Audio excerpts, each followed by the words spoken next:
provide and some of the results the client was able to get as a result of some of our recommendations on this.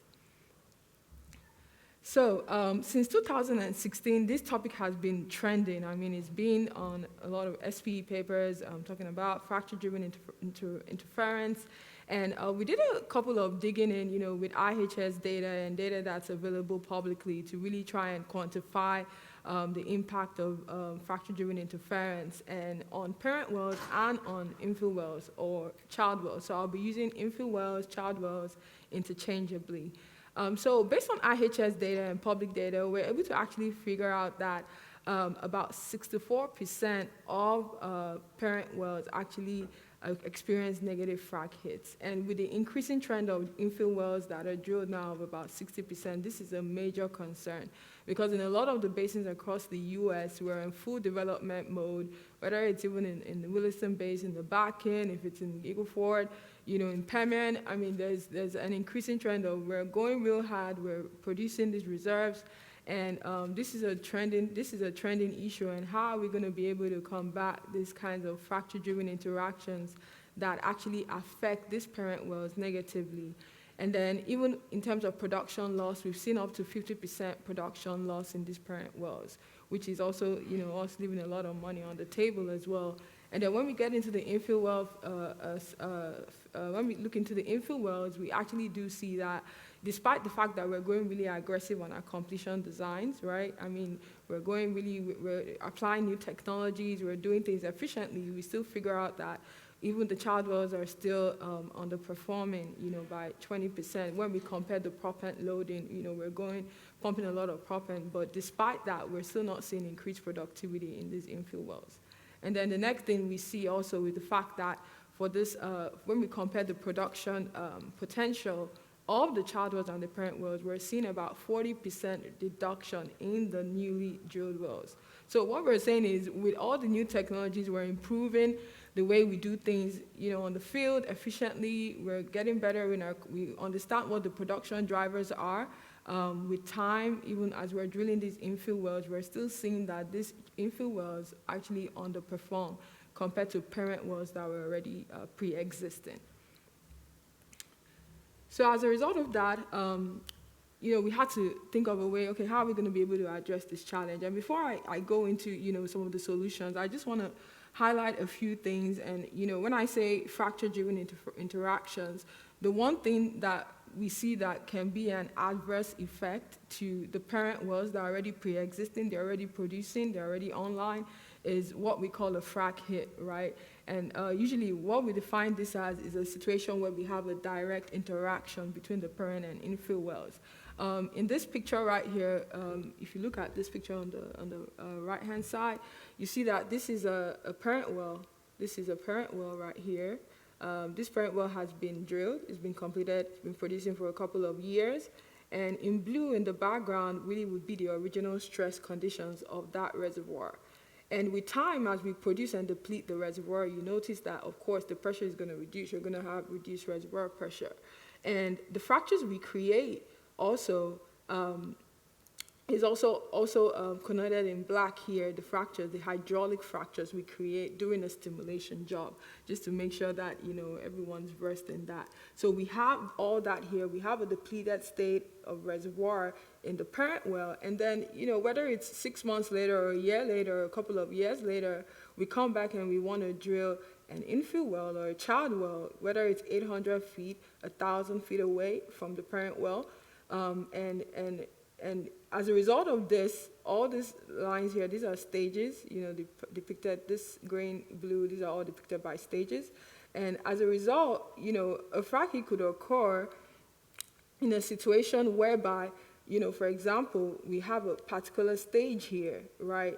And we know we have 5 clusters. These clusters are pretty much conduits that have perforations where we would perform the stimulation job through, right? We pump the fluid, the proppant from the top of the well, and it flows down to the lateral, and it goes through the clusters. So in a perfect situation where we know that we have a homogeneous reservoir, which means that the stress properties and the formation properties are homogeneous across the lateral, we would expect that all the clusters will take in fluid, right? So you have all the clusters activated, they're all taking in fluid.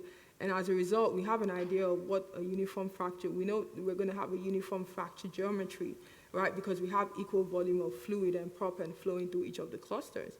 But in a lot of the situations in unconventionals, we see that a lot of times these clusters are not all activated.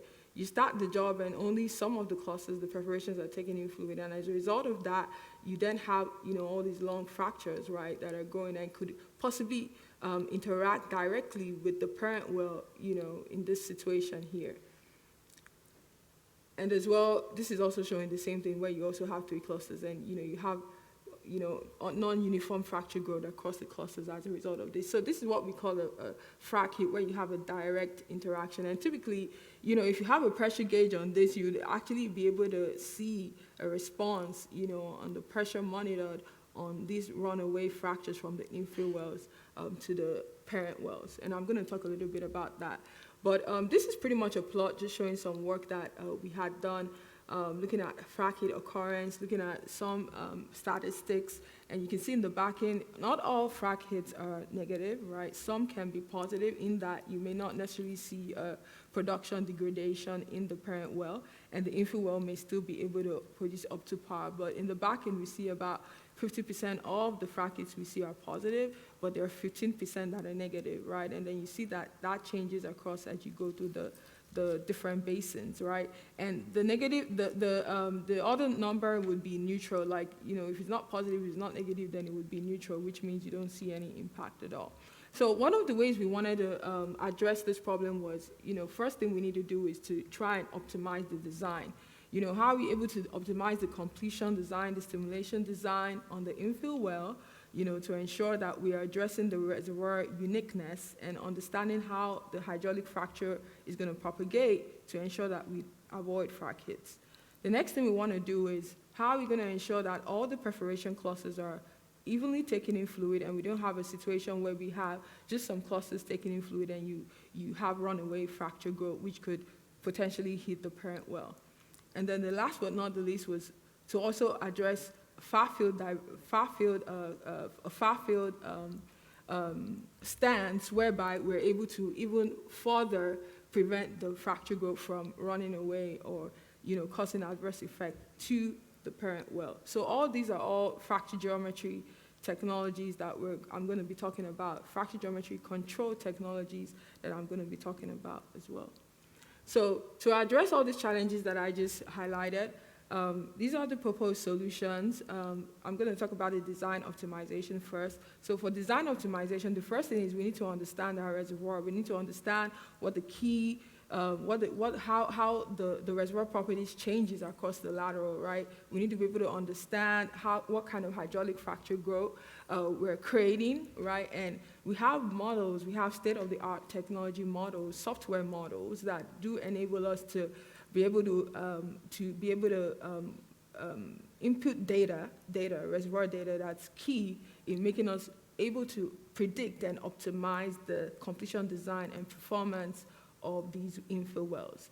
Another key thing that we've seen to help with the design optimization real-time is real-time pressure monitoring. If we're able to monitor if we're able to monitor pressure real-time, that's going to enable us to be able to observe and identify if we do have frac hits on the parent wells real-time. And that way we can make changes on the fly to the design job on the infill wells to ensure that we don't have those frac hits. The next thing we want to address is the near wellbore piece. For the near wellbore piece, how do we ensure we have improved perforation efficiency, that all the perforations are easily taking fluid equally and there is no fracture runaway growth to the offset to the parent wells. And then we also have the far field as well, which further helps us prevent frac hits. So we have the far field fracture geometry control. So all these solutions are all that we're able to, all these solutions are all we're proposing, to be able to effectively be able to avoid some of these frac hits that we've seen and the negative consequences. And now I'm going to go into the case studies we were able to deploy in the Williston Basin. And we did this for a client called Lime Rock Resources. So I'm going to go back in 2018. This client, Lime Rock, came to us and said, we have a couple of parent wells in the past, which we have had on production for a while, and we had adverse effects whereby we saw frac hits to our parent wells. And we don't want that happening. We don't want to knock our parent well offline. One of the key things they observed was they were getting sanding from the infill well into the parent wells. And what that would require is that would require them to do a clean out, which would cost them a couple of hundreds of dollars, $1,000 to be able to do the clean out. And then we have the defect production as well as a result of that. So this was a major issue for them. So they wanted to mitigate that. They wanted to mitigate that from happening. How are they going to be able to mitigate negative well interference on the parent well? So here we have a test pad, and the idea here was to, it was the first time the client was going to do this or deploy our technologies in this way. So, they wanted to go a little bit conservative, right? So they had a pad here where you have 3 wells, you have a parent well right here in the middle, and then we had a child well, number 2, which was only 800 feet away from the parent well. And then we had another well, well number 3, which is 1,300 feet away from the parent well. So the parent well had been in production for at least 7 years before the infill wells came in. So, the results were almost on a depleted state, but at the same time, you had, a pressure sink for sure around the parent well. And I've highlighted some SPE papers here because all this work is published. So if you want to, get more details, you are definitely ready. You're more than welcome to read those papers. But as a result of the pressure depletion in the parent well, after 7 years of production, we'd expect a pressure sink, right? A pressure sink around the parent well. Now, we have reservoir models that are able to help us predict, what that pressure sink would be. And if we are able to place these infill wells here, how the stimulation of the infill wells would impact the parent well, and all. Because the fracture will always go in the path of least resistance. So there's possibility of, where you have a little bit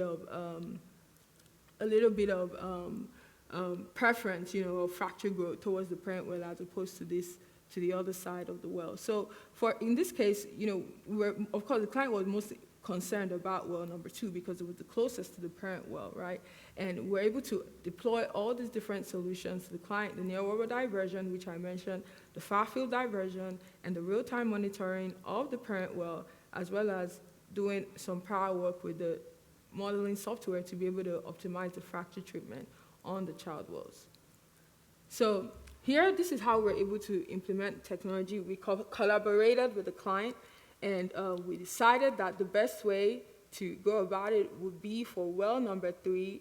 Since this well is 1,300 feet away from the parent well, we would go ahead and pump the near-wellbore diverter, right? That's the diverter that would help to ensure that all the perforation clusters are open, are active.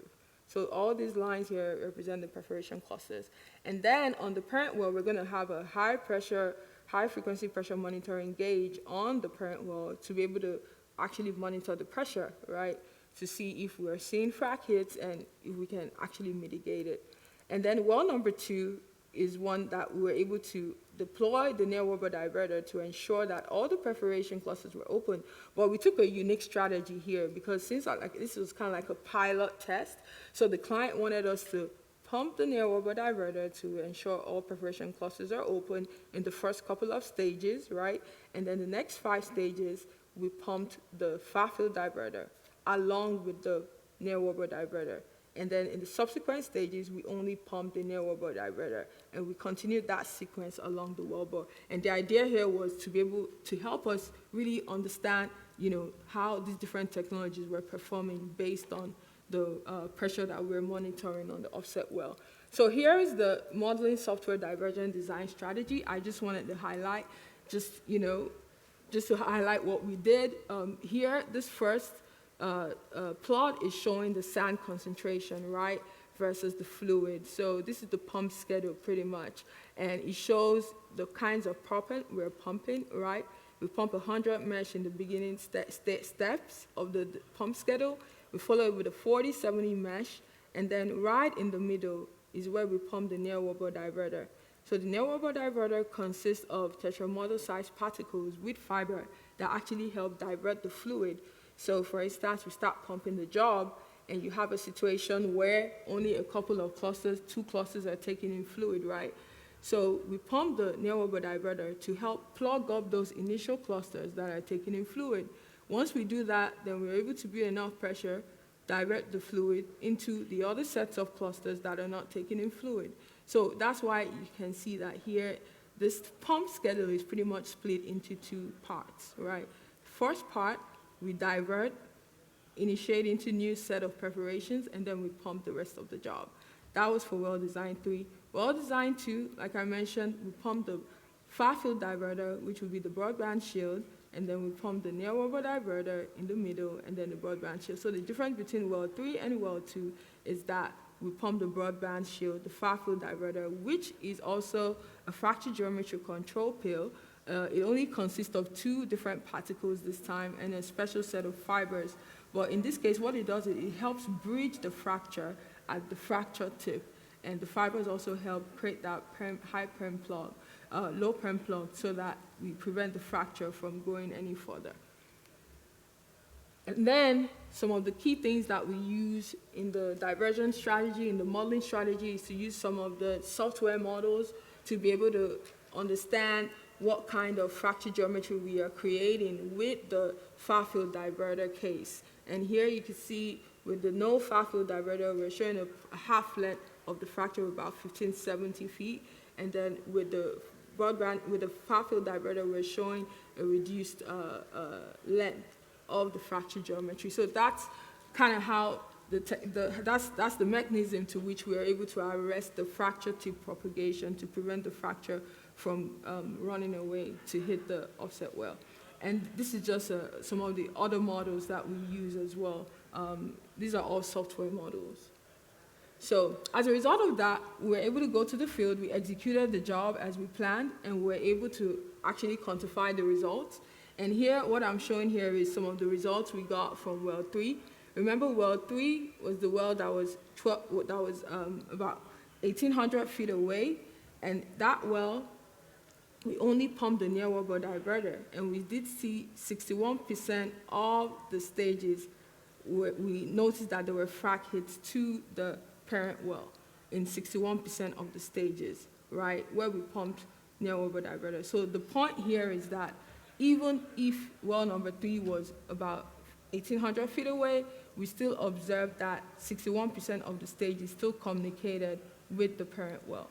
And then well number 2 here, for the stages where we pumped only the near-wellbore diverter, we saw 42% of the stages that interacted with the parent well. But what we wanted to highlight here is that the stages in well 2, which was closer to the parent well, where we pumped both near-wellbore diverter and the far field diverter, we saw no stages that communicated with the parent well. So that was really key for us, because what this was telling us is that all these technologies, they go hand in hand, and we have to deploy them together. They don't work single-handedly. So to get the best effective result would be to deploy both of those technologies. And the interesting thing is that because of this, the parent well, the client did not have any wellbore sand in the parent well, and they were able to save their clean-out cost of about $400,000, which was also including deferred production, which they would have had to account for if there was a clean-out. And overall, there was about 50%. The infill well production comparison compared to the other offsets around the area, those of this well number 2 and well number 3 actually performed about 56% better. And this is normalized with lateral length and proppant volume for those infill wells. So the client was very pleased with this. So as a result, when we're done with the pilot test, they said, okay, you know what, why don't we take this to a full campaign? As you know, in the back end and in lots of unconventional plays in the US now, we're looking at a lot of stacked laterals. We're trying to develop multilaterals, on a pad, and this even makes it more complicated. So they came to us and said, okay, this worked initially. Now let's give you guys a more complicated problem, right? So here in this case, you can see that we have red wells. These wells in red are all the, I'm sorry, I didn't realize that. Yeah, that wasn't that way. I don't know why it's showing up there now, but I was just trying to explain it as best as I can. So the red wells you can see these wells. These wells are all drilled in the middle Bakken. And these wells were drilled and completed between 2010 and 2015. You see how they go diagonal? And then in 2017, the client came and drilled this parent well here as well, which is offset well number 7. They drilled this well here as well in red. And then in 2019, they came to us and said, we want to drill 2 pads in between these wells. And we want you to come up with a strategy on how we're able to ensure that even if we complete these wells, this well number 2 is going to be only 800 feet from the offset well number 7. The next well is going to be 1,400 feet in addition, and well number 3 and well number 4. How are we going to ensure that all these parent wells do not have any adverse effect? There's no adverse effect of the stimulation of the infill wells on the parent wells, right? So that was their main objective. And they wanted to ensure also that we're able to maintain the infill well, the parent well production, which I would also call the offset wells, and they wanted to make sure that we're going to be able to optimize the infill well production, which is these new wells right here. So you can see this was a very complex case because the actual infill wells to be drilled, all the child wells were landed in the Three Forks, which is only about 60 feet above the wells that run diagonal that are landed in the middle Bakken. So the client was not only concerned about height growth, right, and ensuring that we don't knock these wells in the middle Bakken out offline, they were also concerned too, as well, about the other well that runs parallel, right, to these infill wells, because especially for the fact that you had well number 2 here, which was only 800 feet away from a well that had been producing for about 3 years. So this was a very complex case for them. But we were able to sit down together and come up with a strategy. And before we did that, we wanted to establish the fact that that it's likely there was going to be some sort of communication, right, both laterally and in terms of height growth. So the next thing we wanted to do was, remember I mentioned design optimization, that's the first step. So we took it into a software, right, where we're able to model the fracture growth. And here, these are some of the reservoir properties that we had from a pilot log, from an offset well, a gamma ray. This is showing Poisson's ratio, some of the mechanical rock properties that are really key for us to be able to understand fracture growth. And here, I'm showing an initiation point, all these in the Three Forks. I picked an initiation point in the Three Forks B2 and an initiation point in the Three Forks B1. And here, if we're initiating in the Three Forks B2, we have the first track here is showing a no depletion case, which means that what we try to do was to account for the pressure depletion, which we would expect to see in the Bakken, because the Bakken had been producing for a number of years. And as a result of that, you see this first column here is showing the fracture geometry, just like from a gun barrel view. And you see that the fracture stays pretty, with no depletion in this case, with no depletion in the Bakken, which means that the stress conditions are in its original state. You see that the fracture stays pretty contained in the Three Forks. We go to the next column here showing a depleted case where we account for depletion in the Bakken, and you see that there is height growth into the Bakken. So here we're establishing the fact that it's likely with depletion in those offset parent wells, we're likely going to be growing into the Bakken, which the client didn't want. And then when we go to initiation point number 2, you see that even in a no depletion state, in a depletion state, you still see fracture growth into the Bakken. So this established the fact that we wanted to really get an understanding instead of just, guessing. We wanted to use the data we had, reservoir data, to be able to buttress the fact that it's likely we're going to be hitting the Bakken wells that were already completed, and how do we mitigate that? So the next thing we wanted to do was, okay, how do we actually even design the far-field diverter? So we're not just like throwing products downhole. We're actually trying to understand, how we're going to be able to limit, the fracture hydraulic length and the height growth. So we have a state-of-the-art technology, state-of-the-art software that we're able to also use. And in this case, we're showing a case where we have no far-field diverter. And you see the half length we were able to get was in the range of 837 feet. And if you remember, the well that the offset well that we were concerned about, that was completed in 2017, was only 800 feet away from well number 2, from one of the infill wells. So this already tells us that it's likely we're going to have communication laterally as well. And then we went on with some other cases where we included a base design of the far field diverter to see how that would affect the fracture geometry. And we also looking at the base design, considering also with less pad, 20% less pad. Pad is just pretty much the step fluid that we pump in the beginning of the pump schedule. And then we also looked at another base design with 40% less pad as well. And then we went with a more aggressive design of the far field diverter.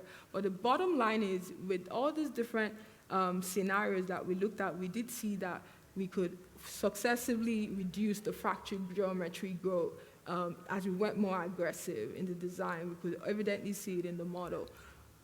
So what that enabled us to do was to be able to come up with a strategy to be able to take to the field, whereby, we have different contingency cases, right? So the first thing we're able to do was to say, okay, for well number 1 and well number 2, which are the infill wells on pad 1, I'm going to be focused on pad 1, which is closer to the horizontal well that was just 800 feet away.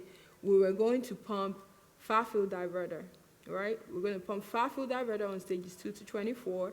And then with the well number 2, which is the well that was only 800 feet away from the other horizontal, we're going to pump far field diverter on all the stages.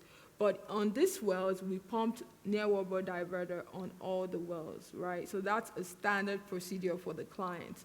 Remember, near wellbore diverter is for perforation efficiency. Far field diverter is to help us bridge at the fracture tip to enable us to prevent fracture growth, runaway fracture growth.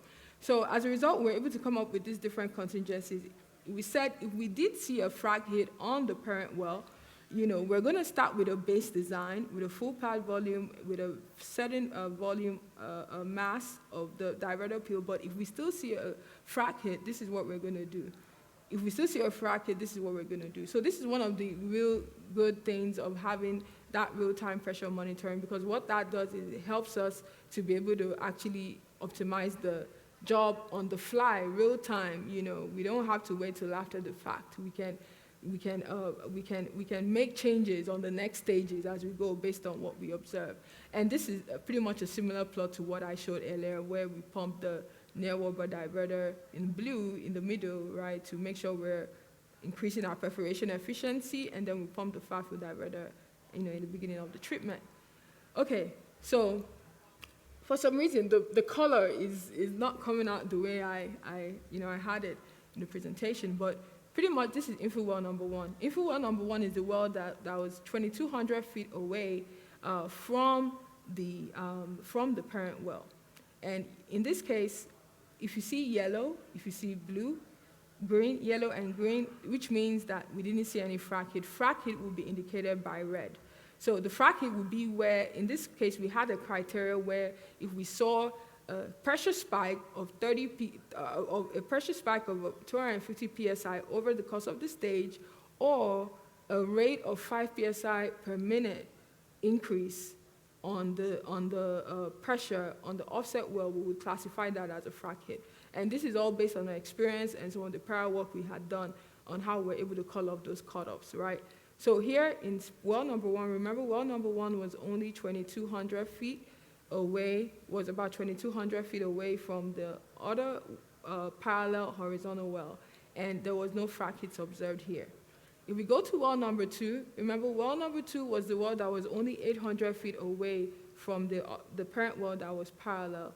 And you'd notice that there's some, I'm sorry, I don't know why the colors are not coming out right, but here we also have yellow, green, and red.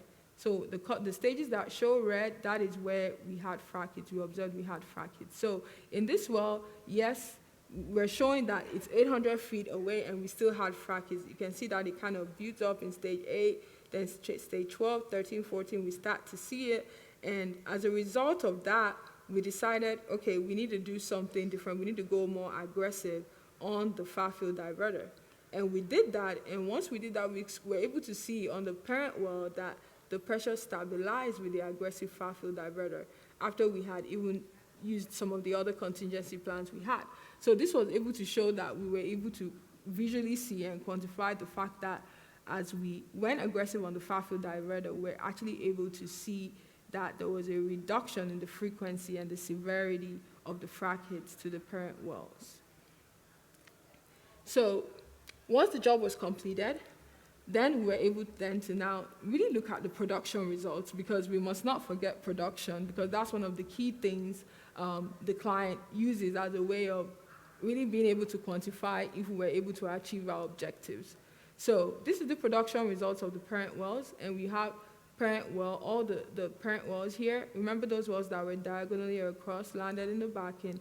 So I'm showing that here. So this is all production on the y-axis, time, and this is the last 4 months before the infill well frac, right? You can see the wells were producing maybe 50 barrels a day, and we shot in those wells that were diagonally across. We didn't monitor them.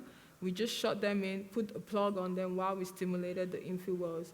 So you can see that 4 months after the infill well refract, you see that we actually didn't have any adverse effect of production. Instead, we saw a production uplift on those infill wells that were diagonally across, which was, a good one for the client. And even within still about a year, not a year, but about half a year later, you still see that we're able to still even maintain and see the production stay put for the most part. And then this is just looking at the results, just on a different chart, but we are seeing on average about 118% production uplift for all the parent wells, which was a good deal for the client. They were happy to see that they didn't suffer any loss, unlike in the past where, they'd see an issue or see production loss with the production. Another thing here too was to also see how are the infill wells doing. Remember I said that we found out that on average in most unconventional reservoirs in the U.S., about 40% of the infill wells do not produce up to par with their counterparts, with their comparable parent well. So here we were able to look at pad 1. Pad 1 was where we were able to do the real-time monitoring with the parent offset well that was parallel across, and pad 2 was also on the other side of pad 1. But I'm just showing the results of the cumulative oil production at about almost a year. And you can see that compared to the parent offset well, this is similar completion design, everything, that the pad 1 only performed about 10% less than the parent well. So with us using the near wellbore diverter, using the far field diverter, that really helped in ensuring that we keep the infill well production up to par with the parent offset. And then for pad number 2, it did 18% less than the parent well. But there were some other offset wells that were not the client's wells that were around pad well number 2 that we had really no control of. So this was very, very good results for the client. They were very happy to see that they were able to maintain, in fact, supersede their offset well production, parent well production, and then maintain infill well production. So I just want to highlight again, these are the key solutions that we use to be able to achieve and mitigate well interference between the parent well and the infill wells, and we're able to also maintain production within reasonable expectations of what we'd expect based on the reservoir production performance or reservoir production potential of the reservoir. So this pretty much rounds up my presentation, but I also want to state that for this project too, that the client also saved about $5 million on clean out costs. So all their objectives were met, and they're pretty happy, and we're trying to do this for other clients, to other operators. So if you're interested, you could definitely reach out to me, but I'm willing to take any questions that you may have. Foluke, what we've seen on some operators that they're frac protecting those parent wells, maybe they're going in and actually refracking the parent wells during this infill program, and maybe they're injecting 100 to 200,000 barrels of water, fresh water typically, into the lateral itself. Have you done any comparisons to see if diverters are better or just frac protecting the well would be Right, better? right. That's a very good question, Bill, because actually the client had tried frac protecting the well before by injecting fluid, and it didn't work. They were still having to clean out the well bores. They had tried that before they approached us, to be able to deploy the diverters. So in this case, we didn't even need to, the client didn't even need to pump any fluid to pressure up the reservoir, before we deployed the near wellbore and far field diverters. But that being said, it also depends on where you are. We also have cases in other basins where we've used both together, where the clients would charge up the reservoir with fluid, 100, 200,000 barrels of fluid, to protect the parent well, and then we would still pump the near wellbore and far field diverters on the infill well. So it depends on the reservoir, depends on the severity.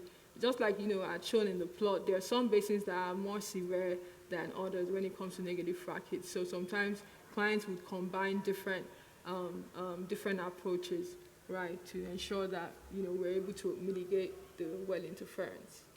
Well, thank you very much. You left us with some very valuable information. Okay. Thank you. Well, thank you.